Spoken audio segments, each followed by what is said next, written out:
আমরা সরকারের পক্ষ থেকে আশা করছি এবছর 15ই জানুয়ারির মধ্যেই সবগুলো পাঠ্যপুস্তক শিক্ষার্থীদের হাতে তুলে দেওয়া সম্ভব হবে।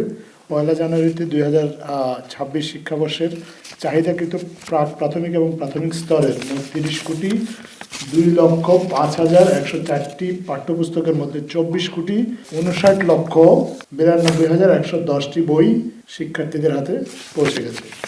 এটা মোট পাঠ্যপুস্তকের 83%। এর মধ্যে আপনার প্রাথমিক এবং প্রাথমিক পর্যায়ে ক্ষুদ্র নৃগোষ্ঠীদের জন্য প্রস্তুতকৃত বইগুলো শতভাগ, ইবতেদায়ী মাদ্রাসার 95% বই, নবম এবং দশম শ্রেণীর ছাত্রছাত্রীদের জন্য 86%, ষষ্ঠ শ্রেণীর ছাত্রছাত্রীদের জন্য 82% এবং ব্রেল পদ্ধতির 77% বই নির্ধারিত গন্তব্যে পৌঁছে দেওয়া হয়েছে।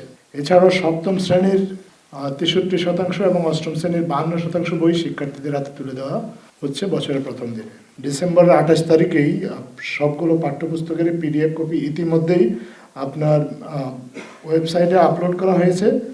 বিশ্বের যে কোনো স্থান থেকে যে কেউ এই পুস্তক প্রিন্ট আউট নিয়ে পড়তে সক্ষম হবেন। আমরা সরকারের পক্ষ থেকে আশা করছি এবছর 15ই জানুয়ারির মধ্যেই সবগুলো পাঠ্যপুস্তক শিক্ষার্থীদের হাতে তুলে দেওয়া সম্ভব হবে।